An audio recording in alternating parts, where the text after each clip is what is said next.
hyper awareness of what I'm saying and what another person is saying. I do like a lighter complexion and dark hair. The reality is most nice guys, it's not that they're nice, it's that they're scared. They're scared to say anything that might upset you. They're scared to set boundaries that are appropriate. They're scared to maybe make their move on you, so they kind of sit in the friend zone. I just appreciate when a guy gets more vulnerable, and I don't mean just to me, but dropping the ego a bit. Empathetic people get stuck with narcissistic people because you care about their self-destruction, but when I cut people off, I cut them off. Older is better, so all guys do substance and intelligence. Nowadays, it's like the content you're consuming is all sexualized and all about picking up a woman, and you can listen to a podcast on how to get a woman. I noticed that men generalize excuses for each other. Guys, this new breed of dudes with the beds that touch the two walls, it's like they're not taking the dominant role and like the traditional masculine role. But they want it. They desire it. But They they're want not, that the attitude actions of don't. I'm the boss, Andrew Tate, blah, blah, blah. Leos are balanced. I believe that we create our own destinies and that we are all meant for a higher purpose. Everybody's living in their own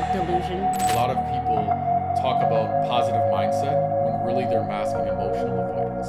Earlier in my life, they try to commit suicide and blame me for it. I would say 36 and 37. Here it is. Welcome to Unattainable. Glad to have you with us. I'm your host, Zach Evans, and first of all, thank you to all of our listeners. We have been getting a ton of engagement over the last few weeks, and we got to thank all you guys for that.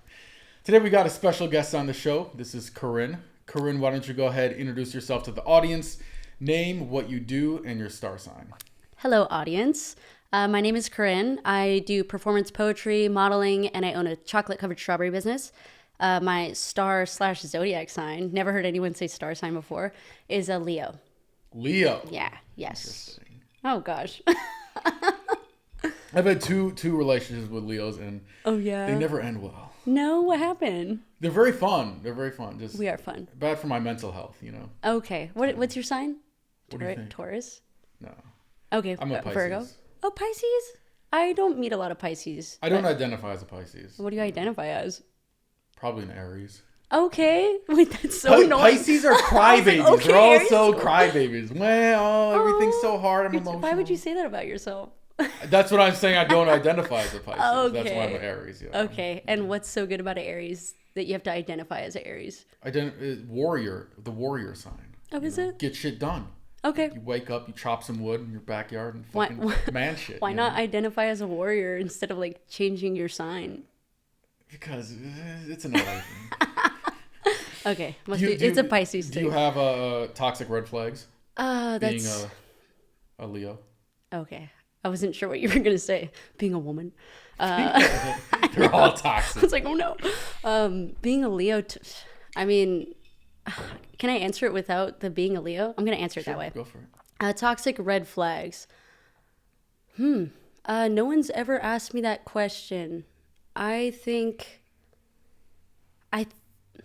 all I can say is I think I have a hyper awareness of what I'm saying and what another person is saying, and maybe can accidentally overpower a conversation out of love for the other person and try and structure and help them say something they might not know how to say. But I could be wrong sometimes.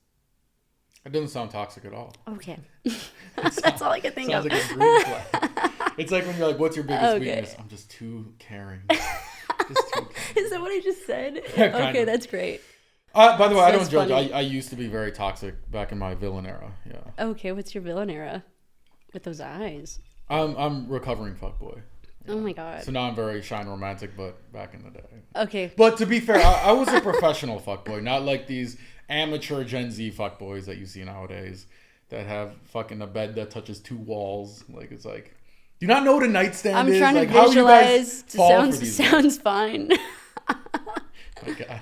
Now I know, though, if I walk into a room and there's a bed touching two walls, red flag. Red Run. flag. You turn Jinx. and you run. Okay, now I know. I'm like trying to think if my boyfriend has that. No, I don't think so. But I don't think he also has a coffee table, so. I guess you pick your battles. Yeah, definitely. What's your normal type? My normal type? Yeah. Let's go looks first. Okay, thanks for slimming that down. Looks first. Well, first of all, I like all types.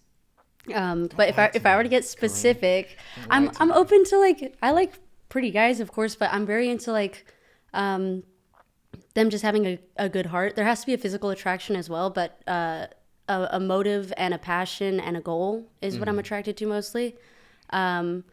I do like a lighter complexion and dark hair. Yeah, that's looks and emotion. My bad. What about height? Height, taller than me. I think 5'10" is great. But I've dated. I think the shortest guy I dated was maybe 5'6". But you're pretty short. I'm almost 5'2". Okay, yeah. So it's pretty easy. Yeah. Easy. I dated the first fashion model I dated. She was like 5'11". So like 3 inches shorter than me, but with heels, it's like pretty even. It was funny. She said she used to date like only basketball players, like NBA players, stuff like that. And she said she got fucked over too many times that the next guy she dated was like 5'8", like this short kid. But she said great personality, great everything, all this stuff, right? And I was like, what happened to him? He had to make up for it in the inches. Maybe he did. Maybe he made up for it in the inches. But she said on the third time they hung out, he comes over and she's like, Zach, I had a couple glasses of wine. And she's like, I opened the door. And she's like, I gave him a hug. I picked him up and I spun him around. And she's like, Zach, I watched his little legs flail up to the side. That's cute. And she was like, Zach, I couldn't do it after that. Oh, she said no? Why'd she do that then? That's her fault. I know, that's what I told her. I was like, but I get it. Oh, I definitely get it. I would feel weird kissing up. I'm imagining it for me. That would be like the guy being 3 inches shorter than me, right? Yeah, that's like 4'11". That's tough. That's unreal. Yeah, I can't do it. So, okay, this whole I like guys with great hearts personality thing. What do you actually like in personality? Not what you tell your mom. I thought you were my mom, so I was answering a certain way. What do I actually like in someone's personality? Was the question? Personality. I like someone who is strong. So there's two answers for the question. I might answer it the first way first, of course. I like someone who is strong, and I don't mean physically, although that's a plus, but just kind of puts somebody else first and knows how to put their feelings aside in order to help somebody. I kind of like that hero aspect of I want to save people and I want to love myself. So definitely somebody who has self-love so that they can give more love. In the past, I've attracted a lot of toxicity that wasn't that. I think I don't know if that was like, I don't feel it was a reflection of myself. I feel like my friend gave me a good analogy. He said, Karinne, you're like a white blanket and white blankets attract dirt. So that I maybe attracted the wrong people because of the energy I was giving off. So I think that answers your question. Yeah, you are very different than I expected. I know. Based on your Instagram. Oh, yeah? Yeah, you come off very different on your Instagram. See, I got to revamp. Your Instagram, you come off very, not mean. Oh, I come off mean. That's very like, not mean. Not smiling and just like cool. My heart. Oh my God. What I mean? And then you come in, you're very smiley and so it's very confusing. That's cool. That's very cool. Yeah. It must be like intimidating for some people. Maybe. Yeah. Maybe. You're like, maybe not me. The Aries is coming out. So here's the thing. So I grew up as the nice guy simp, great heart, blah, blah, blah, blah, blah. Okay. And then I got friend zoned so many fucking times and cheated on and, I like your friend, I don't like you.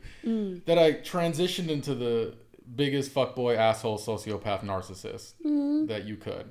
And now I kind of graduated out of that and I'm kind of like in a good spot. What is that?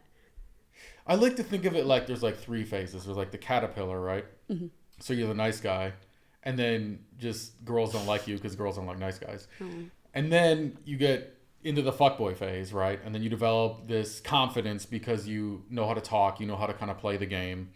Fuck a bunch of girls. Mm-hmm. In reality, most of it comes from validation seeking and your own personal insecurities, which you don't realize till later. And some guys stay in that phase for their entire life. And they just stuck in the fuckboy phase. And eventually you get to the point where you're kind of like, all right, I'm good. I don't need to prove to myself that like, oh, this girl likes me. This girl, I fuck this girl too. You're just like, I'm good. Mm-hmm. And then you can graduate to I call it the gentleman phase. where it's you still set strong boundaries and you still know who you are and you're not doing things to try to please the girl or just... Because the reality is most nice guys, it's not that they're nice, it's that they're scared. They're scared to say anything that might upset you. They're scared to set boundaries that are appropriate. They're scared to maybe make their move on you, so they kind of sit in the friend zone. And I think you hit that nail right on the head. Yeah. Whereas like there's a stage that some girls call, oh yeah, he's very nice, and we're like, he's not nice. He's still strong and like masculine, but he doesn't have the fuckboy personality of like cheating and fucking around and doing all these things. Yeah. So that's why when you said, I like guys with a big heart, I'm like, I don't know. Well, I definitely like an authentic, genuine person, and you can tell when somebody's in that phase, I think, of trying people pleasing or trying to please their woman or scared. And I think I just appreciate when a guy gets more vulnerable, and I don't mean just to me, but dropping the ego a bit and saying, I fucked up on something, or oops, my bad, I'm sorry. Quick, I'm sorry. And I've learned that lesson. I grew up with 8 other siblings. So I grew up in a big household. Yeah. Oh, damn. Okay, that's a lot. How many sisters, how many brothers? One sister. One youngest. Sister? Yeah. She's the youngest? We're not sure if my parents, because they're super religious, just didn't wear condoms and eventually had a girl. That or if was they just wanted a girl, so they just kept having kids. We're kind of 50-50 on that one. Okay. Did you ever ask your parents?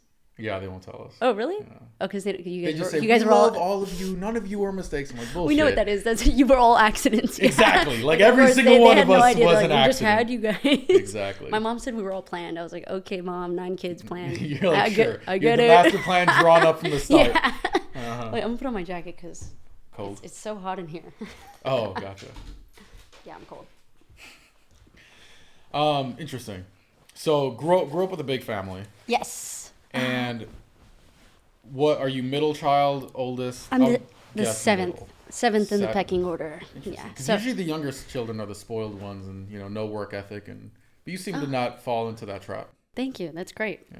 I don't know. Is that stereotype real? Yeah, for sure. Okay. My youngest sister is like a little prodigy. She's the only lefty in the family. She's 17 years old. She can play like 20 instruments, self-taught. She's amazing. And she's not spoiled at all. I don't know what's wrong with this kid. Interesting. Very interesting. And where do you fall in your family? Middle, the best one. Middle. Okay, the best one. Is that a middle child response? Because the middle children, they get forgotten about. So we always have a chip on our shoulder that we got to like prove people wrong. So then it motivates us. When you speak in we and us, who are you talking about? All middle children. Okay, I'm just curious. Because I say we, like when I'm talking in my head or like writing a poem or just in general. Even sometimes I'll like talk to my boyfriend like that. I'm like, oh, we don't like that. But I'm like, oh, that's funny that there's like definitely one of me, but I speak in we's a lot. That's why I was curious why you do it. Interesting. I never thought about that. Well, in your mind, do you speak with we's? I don't know. Like, how do we feel or how do I feel? No, I think usually I. I? Yeah. Oh, it's just Maybe you I'm in there? selfish. Maybe I'm so. Maybe yeah, you are. it is just me. It's not. I don't know if the voice is in my head talking to me. I is a very powerful word. All right, let me ask you this. So when you're went through your fuckboy phase, dating the fuckboys, did you know in the back of your mind from the start that they were fuckboys, or did you think that they were good guys and then they kind of tricked you and then eventually you found out they're fuckboys? Well, very assumptive question. I don't think I've ever dated any fuckboys necessarily. You said you had some toxic relationships. Toxic, yeah. Okay. Oh, okay. I had one person in particular, complete narcissist. I went on a date with him. I didn't like them, so that was my fault. And continued to not have boundaries and proceeded in a relationship trying to convince myself that maybe we could work it out because he was very convincing and love bombing and gave me a ton of gifts. But I realized he would ask odd, insecure questions, and he brought up actually the word fuckboy. He said, like, why do you think I'm like a fuckboy or something? And I was like, no, I wasn't thinking that at all. But I was like, how? You're like, now I do, kind of. No, I still didn't. Okay. I thought it was insecure to ask. Like, I was like, oh, your insecurity is showing. So, like, to me, I was like, and I already, I couldn't even see it as a red flag because I wasn't physically attracted to this person. They were good looking, but I wasn't my type of person. wasn't emotionally attracted to this person. So I feel like I didn't even wonder the way they wanted me to wonder. They wanted me to, they did all the things to probably piss a woman off who should care about them. And I just didn't. I was like, okay, it's fine. They wanted the reaction of no, like, please. Yeah. And they got it at the end. It took it took 4 months me dating this person, and I think I was his girlfriend for 3 weeks, and I was like, oh, you're crazy, because he flipped a switch. Full on ego, and then I seen him crumble by himself, and silence is like insanely powerful for a narcissistic person. He just like self-destructed in front of me. I was like, okay, goodbye. Mm-hmm. And that same person actually, they didn't give a name, but I got a very long text message a couple months ago. And I think this ended maybe like 2 years ago. And it was all, I can't even fully go back to it, but he was basically saying that he was like, I was going to marry Kendall Jenner, but, I still see you in my dreams, and it's a sign. And he said this whole thing trying to get me back. And I said, who is this? Because no name was given. And they were like, just meet me at this restaurant. And I was like, I'm not going to meet up with a surprise, whoever this is. And I was like, okay, I know exactly who this is by the way they were typing. That's so nice of him to give up Kendall Jenner for you. I know, right? So what a thing to say, huh? I was like, they even sent they sent a song, and then they sent it like an hour later. I never listened to the song. I was like, this person doesn't even know like the destruction he did, and has no mental awareness. I didn't have the empathy that I did before of like, unfortunately, I think empathetic people get stuck with narcissistic people because you care about their self-destruction. But when I cut people off, I cut them off. So it's just like, damn, it was just like embarrassing, and I couldn't feel the fire and even say anything. I was like, I don't even have the hatred to be like, to say something nasty, So, yeah, that was my fuckboy experience. Interesting. Yeah. So, how did you guys originally meet? Tinder. No. There's your first one. And you know what? This person got my Tinder banned. God bless, though. I went back on after we broke up, seen him on it, and then my account got banned the next day. I was like, this person reported my fucking account. Crazy. Yeah, it's okay. Blessing in disguise. Mm-hmm. It's bad for you. And so, what originally attracted to you when you met him? Because you said, I wasn't attracted to his looks. Doesn't seem like you're attracted to his personality. So, like, what drew him to you originally? That's a great question. I had gotten out of a relationship and was experiencing being single, so I was kind of just, I was kind of just dating whoever. So maybe I don't remember if I liked his picture, because I don't remember the picture on Tinder, but I must have swiped the correct way. And then he asked for a FaceTime, and I was still working at my old 9-to-5 job that was soul sucking. It was, I had to look through a microscope for like 12 hours a day. And I was becoming an artist. I started writing poetry. I wanted to get into acting. This person was in that field. We hopped on a FaceTime on my break, and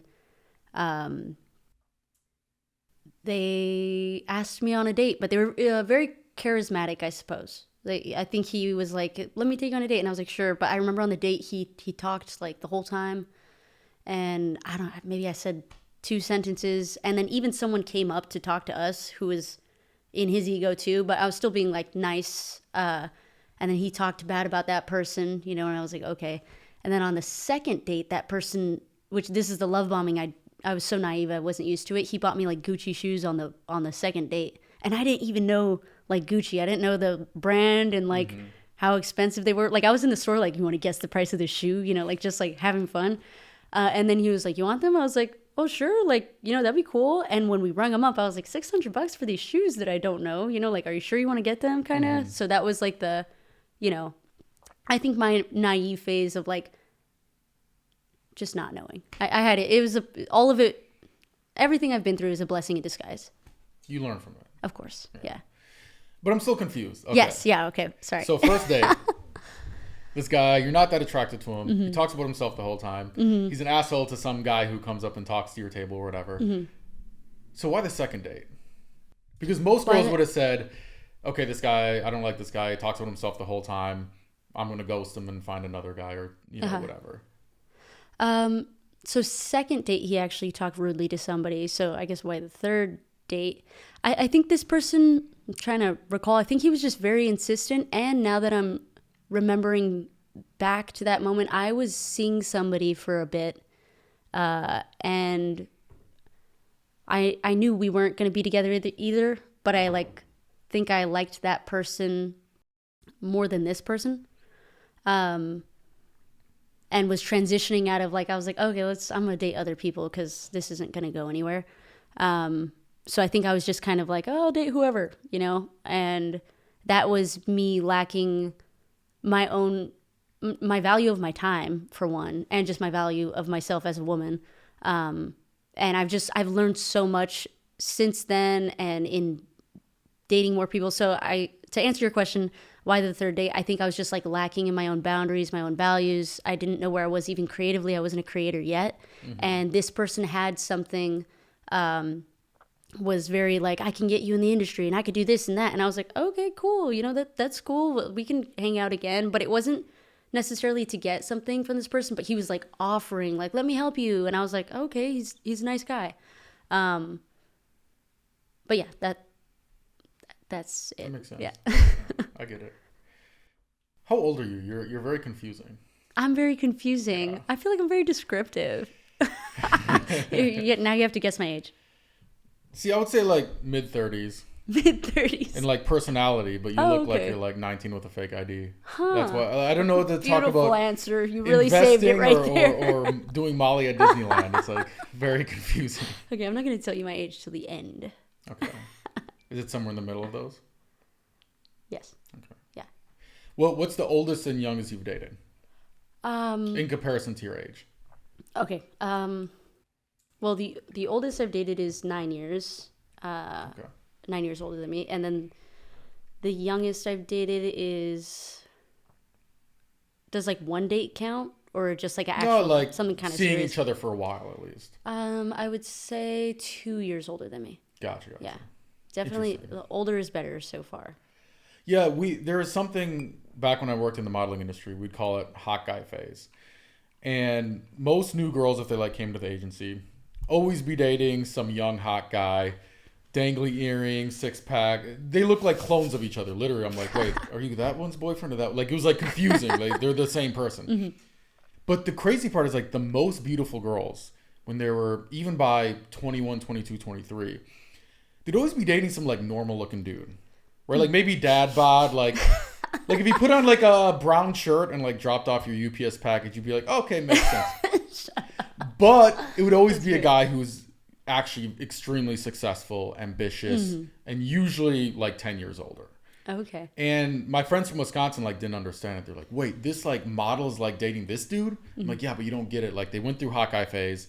They got bored of it, and now they want something with more substance and intelligence and everything else. And hot guys don't have substance and intelligence. It's just a lot more rare, especially if they're young. I just think, because I think back when I was fucking 25, I was a dumbass. I don't know what the fuck I was thinking. Wait, so how old are you? What do you think? Careful. Well, you said back when I was 25. That's a clue. That is a clue. I would say 36 or 37. What the fuck? Security! Oh, he's younger. 32. 32? Okay. That's by your mentality and your experience. That's what you did to me earlier. You saved it. I'm trying to save it. Nice try. Okay. No, but it's okay for guys. As guys, as long as you're rich and funny, it doesn't matter. Okay. Yeah. It does matter. Whatever you mumbled, it matters. So I've just found in my 20s, especially early 20s, I had much harder time with girls than being older and more established. I think for men, what I've noticed, and I don't usually mean to generalize, but I'm going to right now. That's the best content. But yeah, generalized content. You're right. From what I hear from men, friends, people I've dated, in their early 20s. Wait, you said something right now. I'm losing my train of thought. What did you say last?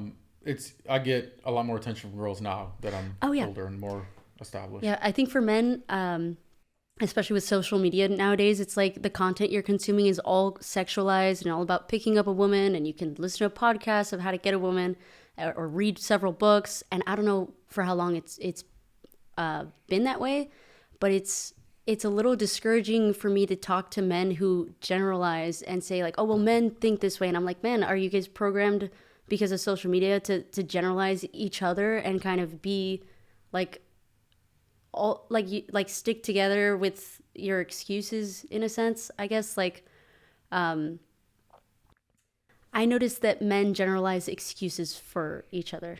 So here's the problem. Beyonce and Andrew Tate are destroying relationships in Western civilization. Are they? because the problem is, okay, I'll shit on guys. They're not big enough, though.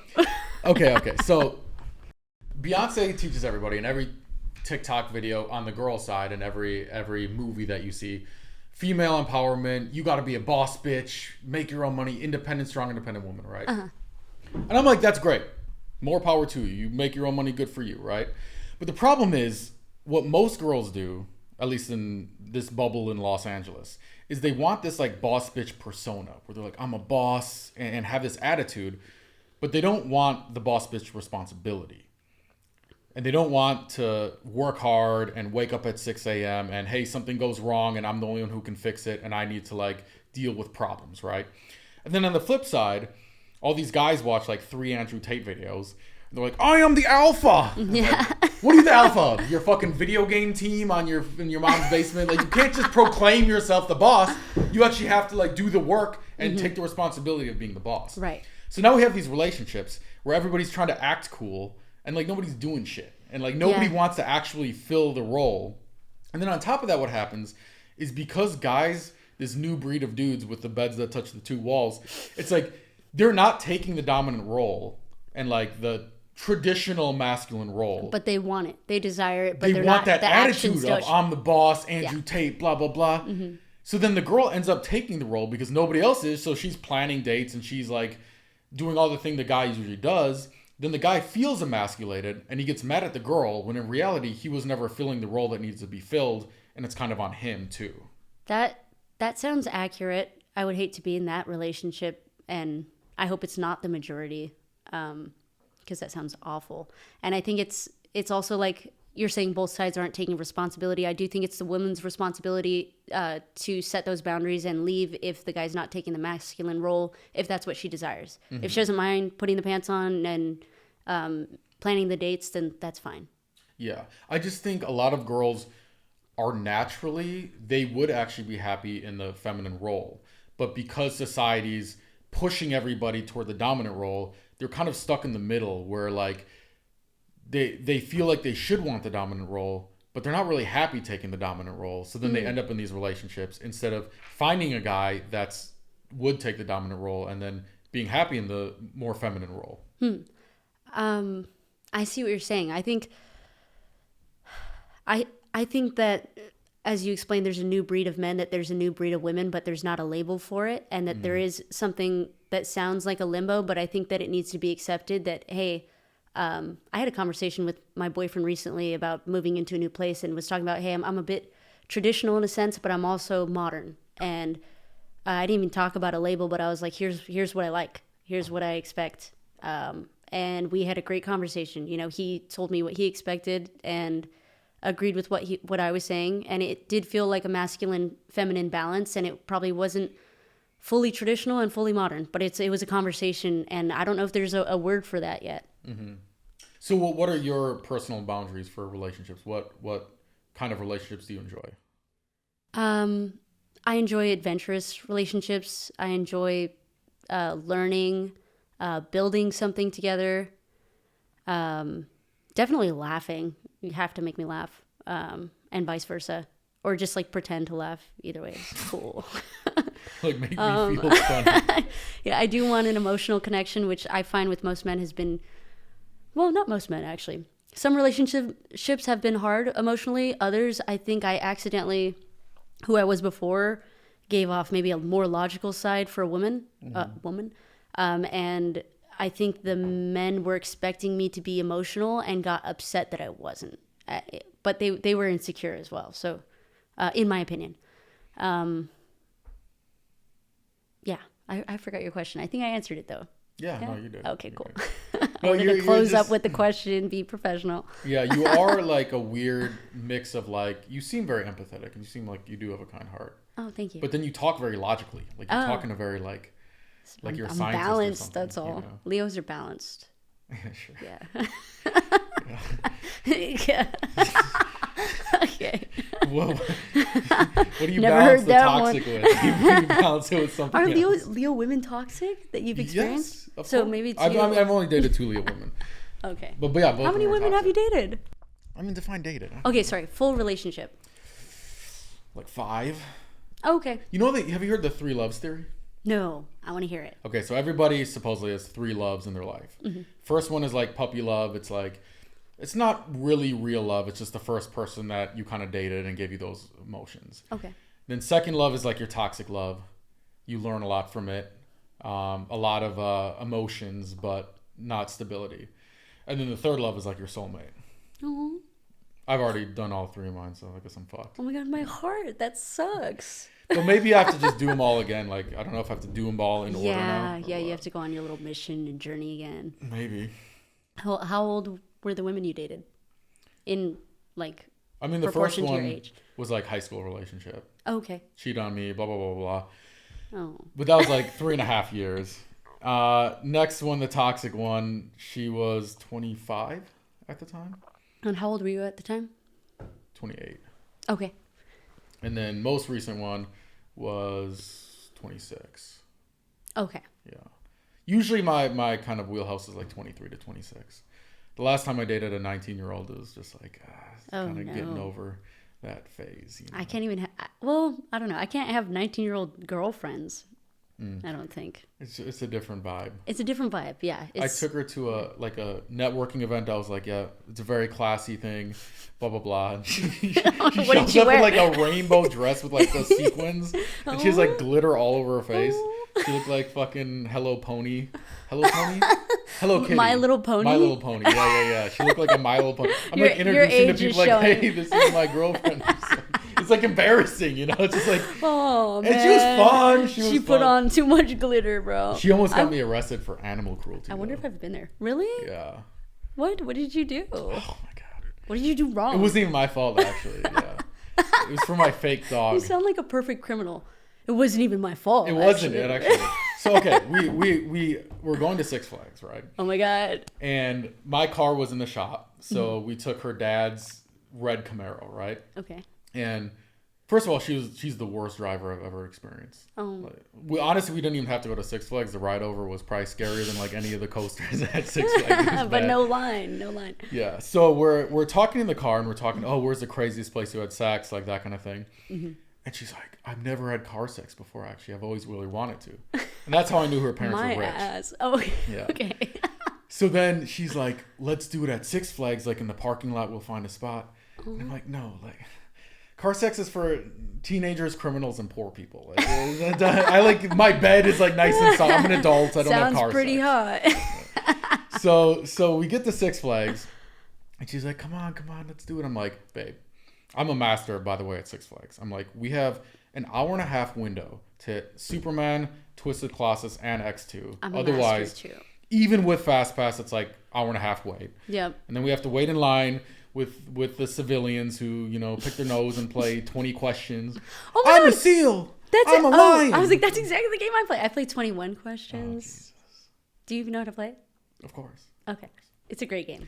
So we go to Six Flags. We do all the rides. We have a great time. Everything's good. And then we get out of the park, and she's big into like manifestation, all this bullshit, right? So we'll talk about that. We'll talk about it in a second.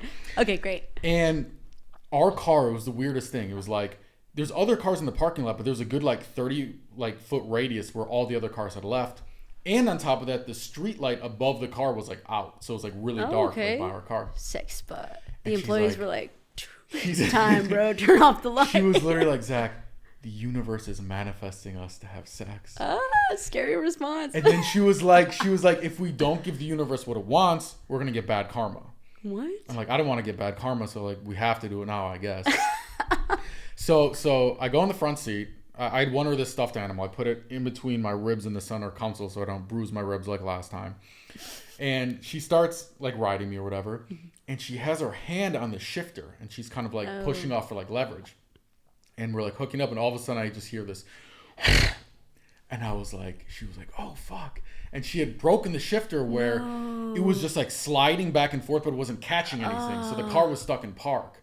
Oh, at least it was stuck in park. Yeah, that's true. So we tow the car, I Uber home, whatever. Damn, it sucks. And she tells her dad, with her fucking 2 brain cells rattling around in her skull, that my dog was in the car, and my dog must have like broken the shifter while we're in Six Flags. By the way, I don't even own a dog. This is a fairy tale made up dog for her to tell her like dad. Like the fairy tale peer pressure to have sex. What do you mean? The universe was saying. The universe, yeah. Another fairy tale. Okay. And so next time I like go see her, her dad is fucking pissed at me, but not for the car thing. He's like, you left a dog in a hot car for 8 hours while you go party in Six Flags. I have to pretend like I'm some like animal abuser who like doesn't know how to fucking take care of a dog. He knew it was a sex. He's like, I gotta get mad at him for something. And I literally like had to pretend I owned this dog for like 3 months, and her dad was like, what the fuck? Are you kidding me? Yeah. You went with that lie? I had to. What was I supposed to do? Get beat up by the dad. I don't know. What would the dad do? Well, no, but I didn't, because she didn't want her dad to know. So I didn't want to like put her on blast with her own dad. You should have put her on blast. Right, it was sex. It wasn't the dog. I was banging your daughter. Yep. I was railing your daughter in the front seat of the car. Sir, I just want to be honest. Yeah, maybe I should have. I'm an honest guy. So, okay, last time I ever had car I had a sex. question for you that you brought up. Yeah. You said you and your very young ex-girlfriend talked about places that you had sex, the most obscure places. Yeah. What was yours? Mine's not that crazy. It's Damn it. They never are. The 50-yard line of the football field in my hometown. Okay, that's cool. Because I'd come back one summer and it was like, I love football. When I was growing up, I like played football, whatever. So it's like, oh, sex and football at the same time. I'm like, this is fucking great. Oh my God, and obviously it's at night. There's like nobody around, you know. This was back in my like villain era. I know, but you said it now. You said it now. Wait, was this a school like football field? Yeah, high school. Oh, damn it! I was imagining like a huge stadium. No. That's cool though. Yeah. Why? What's your spot? I have some pretty obscure spots. I think the most obscure was in Yosemite, on top of a tree branch that went over a river. It was so uncomfortable. I was gonna say it sounds romantic, but it like practically would not be fun. Not romantic. I don't even know how we got on that branch over the river, but it was memorable. Interesting. Did you do it more for the story or more for the actual sex? Definitely not for the story. I didn't know I'd be telling this on a podcast. Welcome to Unattainable. Interesting. So let's get back to the manifestation stuff. Do you believe in manifestation, karma, things happen for a reason? I believe that we create our own destinies and that we are all meant for a higher purpose. And I believe what you focus on becomes your reality. I'm not too big on using the word manifestation, besides for its general meaning. But the word is kind of like, it's got like a negative connotation now, almost like saying vegan, like I'm vegan. People are like, oh, like, but, yeah, I believe you attract what you focus on. So, and I've had some weird shit happen and weird things manifest. Like my dog, his name is Copper. He's a little mini dachshund, wiener dog. And ever since I was a little kid, my favorite movie was Fox and the Hound. And there's a dog named Copper in it. And I wanted a dog named Copper. Somebody bought me Copper as a gift. And on his birth certificate, his name was already Copper. Crazy. Which is fucking crazy. That is crazy. Yeah, that was a good one. Interesting. I've always thought it's a red flag if girls believe in manifestation. Mm-hmm. Because, all right, so there's this girl, one time I was kind of talking to her. She's kind of just in our friend group. And I was thinking like, you know, would I date this girl? Would I not? Blah, blah, blah. And we're like talking in our friend group one night. And she's telling us how she like manifested this trip to Europe, right? She's like, yeah, I was manifesting, like I was praying and like praying to the universe. And then all of a sudden manifested this trip to Europe for free. And I was like, okay, so like what happened? She was like, yeah, like I got this DM randomly, free trip to Europe, blah, blah, blah. And in my mind, I'm like, when you're praying to the universe for this trip to Europe, you're praying to a rich dude who wants to fuck you, who slid into your DMs and said, I will give you a free trip to Europe. Your God is some rich dude. You're not even aware, like self-aware to know that that's what happened. And if you post a thirst trap for 365 days, eventually you're going to get a free trip to Europe. Yeah, that's true. Okay, that version of manifestation is certainly a red flag. And I think that's everybody's living in their own delusion. In the most positive way I can say that. There's not really a positive definition to that. So I find it to be a red flag when people do always see the positive in a situation that certainly is bad. And I know that sounds bad, and I believe you should see the positive, but not to the point where it's like delusional and you're staying at the same kind of like lower frequency and not learning from your mistakes. So that's what that sounds like to me. The reality is a lot of people talk about positive mindset when really they're masking emotional avoidance. Yeah. They don't want to face their problems and the bad things that are happening. So they say, positive mindset, I just get rid of the toxic people in my life. And I'm like, are you getting rid of the toxic people, or are you uncomfortable having confrontation and setting your boundaries and communicating with somebody? So you just say, I'm getting rid of the toxic people. I'm like, how come you don't have any friends? How come your friends are toxic people you've attracted is a better question. Yeah. So at some point, like when people say that, it's kind of like I agree with you. It's you should see reality and you should see the bad things so you know how to correct them in the future. Yeah. That's why I don't go to therapy. Oh. Yeah. He doesn't go to therapy, everybody. Neither do I. I wish I did. Zach, you need to take care of your trauma. I'm like, no, I need my trauma. How many girls have said that sentence for real? More than probably should have, yeah. No, that's an interesting sentence to say to somebody. Like that's outwardly judgmental and rude to say it in that sense, I think. I see. You have trauma, go get help. I just like, I feel like your trauma is there so you don't make the same mistakes that you've made in the past. And so every morning when I have my trauma, I hug my trauma and say, thank you, trauma, for keeping me safe. Don't worry, I won't let the mean old therapist take you away from me. You're staying right close to me. And what are your traumas? See, that's the thing is like trauma nowadays. Okay, I can understand if you went to war and you're in Vietnam and your best friend got blown up next to you and his guts splattered in your mouth and you accidentally like ate part of your best friend and now you have trauma. Okay, I understand that. That makes sense to me. Put me in my place. I don't have any problems anymore. but like nowadays I just so my biggest trauma, I would say. In high school I was very shy. I got made fun of a lot because my family didn't have money. I'd wear my cousin's hand-me-downs to school, that kind of thing. So I couldn't wait for college. Because college I'm like, I'm gonna be no reputation. I'm going to be the cool, popular, social kid. I'm going to have all these friends. You know what I mean? So I get into college. I go to the dorms. Did you stay in the dorms? No. Okay. So basically there's like all the rooms. And I had this rule. Okay, whenever somebody's door's open, I'm going to go and I'm going to be social and make friends. And hey, I'm Zach. How was your day? What's up? And this is going to sound weird, but I would actually be like nervous. Like I'd be in my room and I'd be like, all right, Zach, let's go. Time to make friends. Like in the mirror, like a fucking loser. Doesn't sound weird to me. I do that shit now. So like a fucking loser. I'm like, that's how I practice talking every day. So I would go and I would try to make friends with these people. And the problem was, even though now I was taking the action, I was still like a very awkward person. So instead of becoming like the cool, popular kid, I became like the weird kid who'd come into your room, right? And so after like 2-3 months of this, I still have no friends. Everybody's invited out. They never invite me, right? Mm-hmm. And I used to hate the weekends. Because the weekdays, at least I would have an excuse. Oh, yeah, I got to study. I'm too busy to go out. But when it's Friday, Saturday night, and I'm just alone in my room, I'm hearing the music from everybody else's room. They're all laughing with all their friends, right?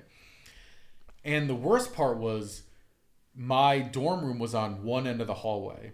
And the bathroom was all the way on the other end.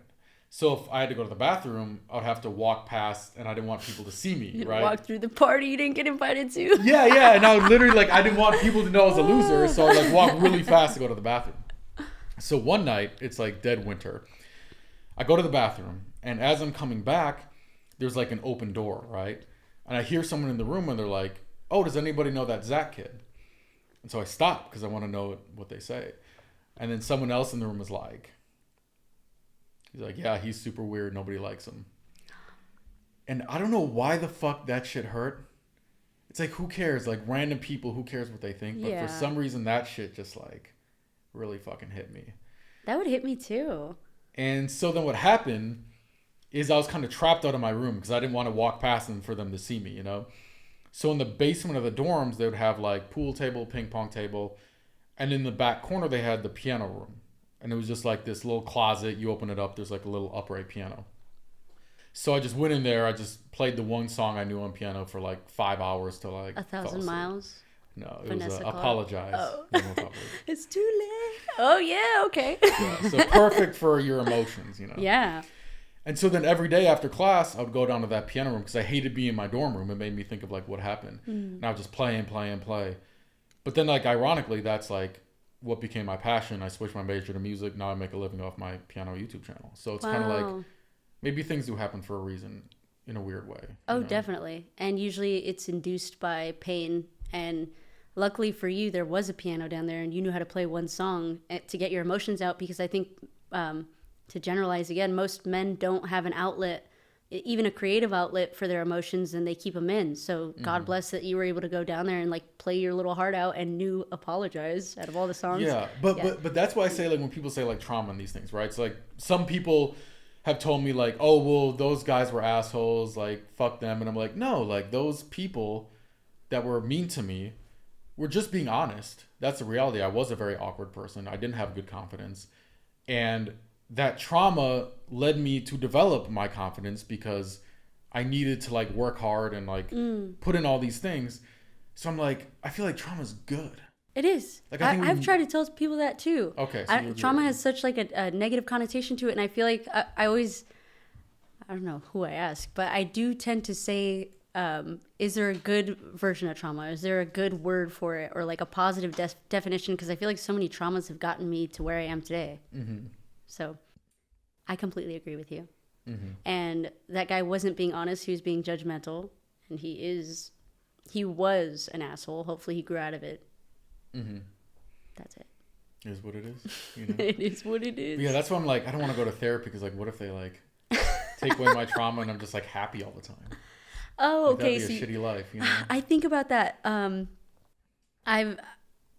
Some people talk about like a unified consciousness and like a positive reality where everybody's creative and happy. And a part of me, I don't know if it's because I grew up in this society, thinks like, how can we be all fully peaceful and happy? Though I write about world peace, it's just kind of ingrained in me that that's not something I desire. Like everybody kind of thinking the same is what, when I think of unified consciousness, I'm like, okay, everybody's happy. Everybody's thinking the same. Where's the fun? Where's the building? Where's the learning? Because where's the saving? Where's the heroic mindset? You know, if there's nobody to save, everybody's happy. What do we do then? So maybe humans in general self-sabotage on a massive scale, that we live in a constant life of, you know, ups and downs and negatives and positives, and everything even physically in this world is that way too. Mm-hmm. Interesting. Mm-hmm. Do you wait, what was I gonna say? I had something good. Fuck. Making my way downtown. Do you know this song? Yeah, I do know that song. Yeah? Of course. I can play it. Can you please? It's like the most like one of the most common like requested songs. Yeah, it should be. I've always desired. I don't even play piano. Play that in a bar of drunk guys. I think a woman could get a bunch of drunk guys to sing that song. Probably. Maybe probably. Even you. You could. I could you shoot my shot. Not men, just you. I mean, you have the Aries, trauma. So. You're an Aries and you have the trauma. Fuck that guy in my dorm. What's your trauma? My trauma. Yeah. Can you talk about it on the pod, or is it too personal? Oh, I can talk about anything personal. Sounds great. Nobody ever asked me these great questions, though. So I think, to be very straightforward, and I experienced, I think I have two traumas. So I have a relationship trauma from somebody who was very mentally abusive, unstable. 2 relationships I was in kind of earlier in my life, they try to commit suicide and blame me for it. One of them specifically, that's where I wrote my first poetry piece ever, actually. It's called Where Are the Pills? So this person I had lived with, they experienced some depression, and I tried to help them through it, and I had to do the hardest breakup I think I ever did, to leave out of love for us to get better. And when I tried to leave, they didn't believe me. They thought it was for another reason and said that they were going to hurt themselves. And they literally ran away, couldn't catch up to them, took some, like a bunch of Oxy, and I had to call the police and his family and hold back all of my emotions that day in order to literally help somebody not die. And then I realized even in that moment, his family, they came to see him, but they were like, "Oh, can you take him home with you?" And I was just like, the audacity of that question for me, I was like, "Do you even know what your son just like put me through?" Was a lot. And of course I still took care of them and had to leave. And there's a little bit more that happened after that. But I think that still taking the positive from that experience is some trauma that is very deep to, I probably don't even know when it comes up. And I do, when things come up for me emotionally, I do try and identify it and ask myself questions and journal and all the things. So that's one. And then I had lost my brother about a year and a half ago. My older brother, he passed away at 34. And that was from I've never actually said this really out loud, but he had taken something at a festival that he thought was ecstasy, and it was laced with fentanyl, and he went into he was ODing and having a seizure, and then rushed to the hospital. My parents told me in the morning, and I thought he was having they said it was a heart attack. So I went and in good faith was praying the whole way there, had like my meditation music on. I had a poetry piece called Repetition that I was repeating out loud because it, helped me. And I thought it would save him. I was in good faith. And when I had got there, it was just my parents, one of my sisters, and my brother Aaron. And he was completely not there, not conscious. And my parents brought me in the back room. They're like, "Hey, say only positive things." Pretty much the doctors told us he's not going to make it. And I ended up, I was talking to him. I told him, "Hey, we're supposed to go to Thailand together. Just things like you're still here, pretty much." And then I read to him the poetry piece that I kept reciting called Repeat. And at literally the last, 2 words of that piece, he flatlined, and the nurses came in and tried to resuscitate. And I don't think a lot of people know this, and I don't know exactly my brother's situation in that sense. I know he OD'd, but there was a lot of blood for them, resuscitating, and my family members got there, one by one. There's a lot of us, it's like a hospital room with 15 people. So it was very hard. The nurses did an amazing job and tried, and we were chanting his name in the hallway, and they're like, "So sorry, you guys got to keep it down." But we're like, "Yeah," just trying to get him, to hear us or stay. But he ended up passing on, and it was very difficult to see each of my family members come into that room thinking that he was still alive. I got to go when he was still alive, though he wasn't consciously there. But to see them come in, realize that, and break down really hits hard because we're so close. And I think since then, my family has been a little bit broken without being able to speak it, without it's supposed to bring you closer, So we're in a point of separation in a sense, and I think everybody's going through their emotions. And I just truly wish that they could express, and that I could express to them to help them express is the best that I can do. And I do that through poetry. And I did write a piece for Aaron that I'm going to put out. It was a little hard. It was very healing to listen to that piece over and over. It's called Loneliness Kills. And obviously he died from a drug, but I lived with my brother 2 months before he passed. And got to see, I'm very grateful, but got to see a lot of the things he was going through as a 34-year-old man. Mm-hmm. He lived in Santa Monica, what my family thought was a good life, but he was such a creative, beautiful soul. This guy was generous, incredibly smart, funny, and very good looking. And like we went out one time and he bought like 30 tacos for some homeless guy. Like just, he would invite homeless people in to like take a shower in his house. He was very giving. And I think if I'm to take anything good from the trauma that I experienced is to fearlessly love and to fight loneliness for myself and for others. That's my trauma. Sounds like it must have been very hard. Yeah. I'm glad you found poetry as a way to kind of help deal with your emotions, you know? Yeah. It sounds like that sparked that in you. Definitely. And thank you. Yeah. Is it, do you think your family will get to the point where you guys are starting to get to the point where you bond over it instead of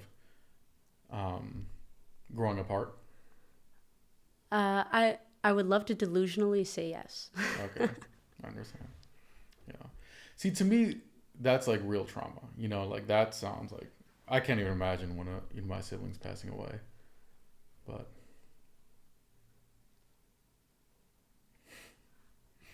it's the saddest I've ever been. I'm so sorry. I'm so sorry. No, you're good. You're good. I was like, I was like trauma. Yeah, that's crazy. That's crazy. The laughs are appreciated though. My brother, like that. Now that I'm overcoming things, he was a very funny guy. So he would want even like speaking at his funeral in good grace. I tore myself apart the day before to trying to write his eulogy. I trapped myself in a room for 24 hours. Only had tea and listened to the same creepy ass meditation song. It was like, oh, and I was like, this is it. This is the one. Mm-hmm. And I gotta speak as much as you can about somebody that you like love the shit out of to my family, who was there, to my surprise, laughing at some of the things I'm saying. So it's like he was there in the room. And listening back to that, even thank God one of my high school friends was there and he recorded it. So I'm able to like listen to the love of my family in that moment. We were very close of course, in general, when he passed, and then the separation kind of happened. So I do hope in that good faith / delusion that there is some sort of therapy circle that happens and everybody learns how to properly express. Mm-hmm. Yeah, I remember when my grandpa passed away, because my other grandparents, I was like too little to really like understand it. And I remember my mom saying like, yeah, it's not about the end. It's about like the life they lived. You know what I mean? So that makes sense. Yeah, very true. Were you close with your grandfather?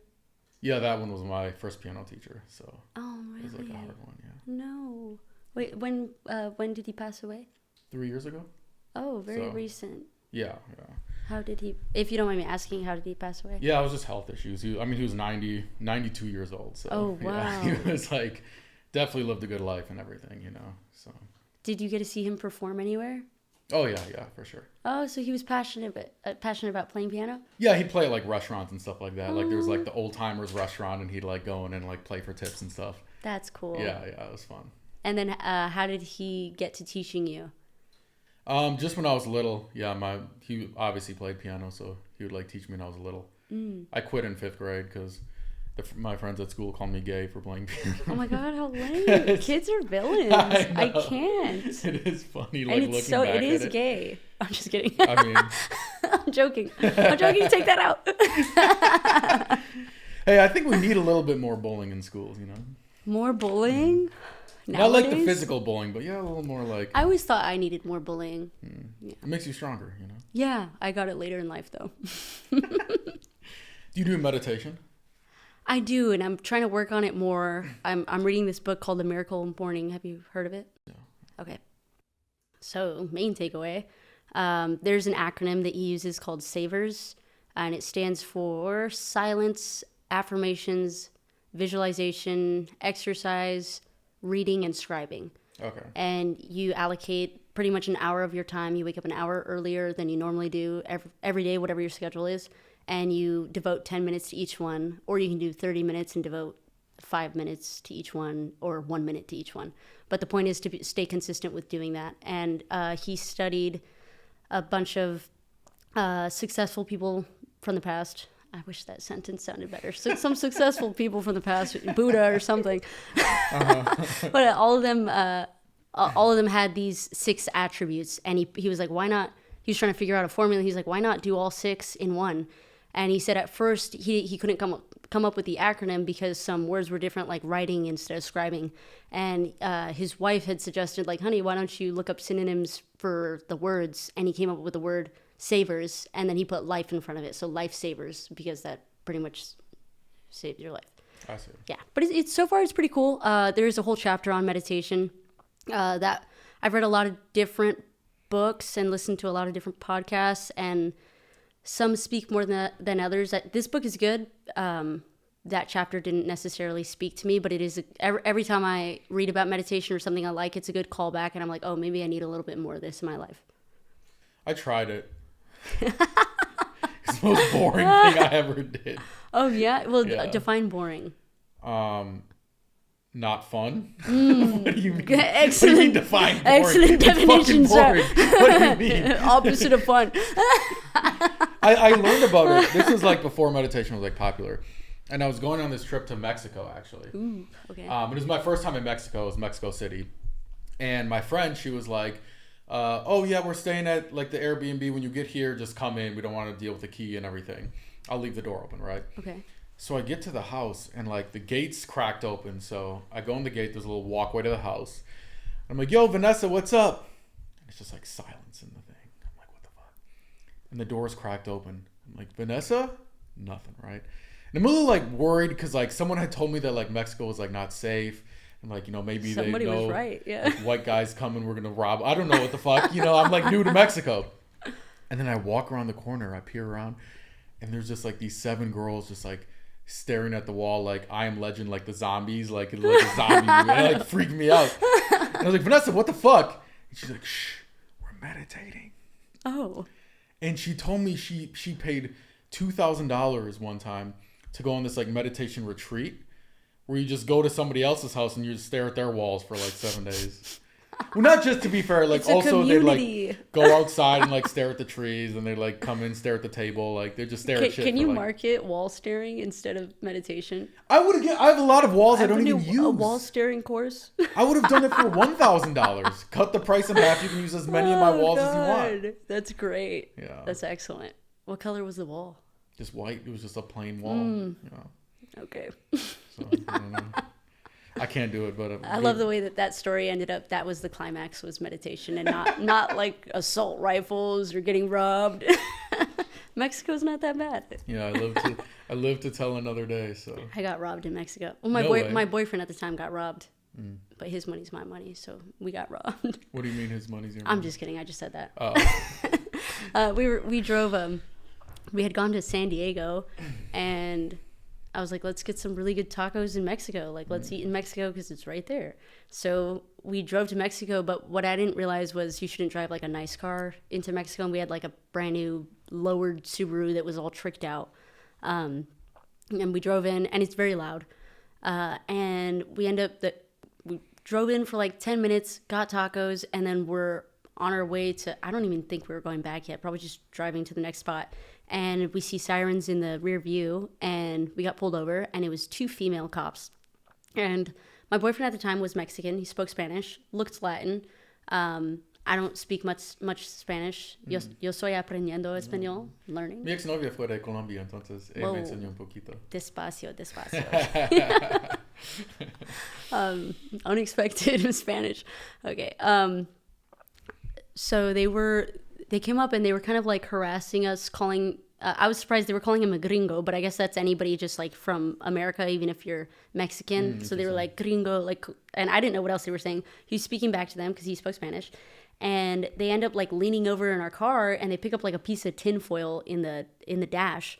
And I didn't know what it was. And they opened it, and it was like a tiny little nug of weed. And I was like I don't know why he had that. Didn't know he had it. It's just like a little bit of weed. But, she picked it up, and she's like, I can take you to jail for this. And after that she said, how much money do you got? And then you're like, I got and he just pulled out like $300 to go to Mexico or whatever, cash. So they ended up taking $300 from us, and then they escorted us back to the border very nicely. They're like, now get the fuck out of here, follow us. Like, and they're pretending to be nice. No, we got tacos. We got $300 tacos. Most expensive tacos. Most delicious, expensive tacos.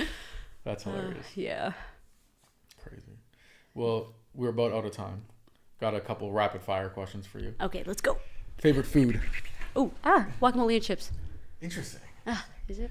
At what place in LA have you been to, like Toca Madera or like? I think I went there recently. Okay. I don't think I got their guacamole, but I like making my own guacamole. Oh, I never had that before. Yeah, you definitely haven't had that before. What do you mean definitely? You've never had my guacamole, is what I'm saying. Oh, your guacamole. Yeah. Oh, you thought that was a doing place. Brand name or Oh, something. no. I see. You're like, I'll have to try that. Favorite candy? Watermelon now and later. Very specific. Yeah. I don't trust people that like the fruit candies. I don't trust myself either.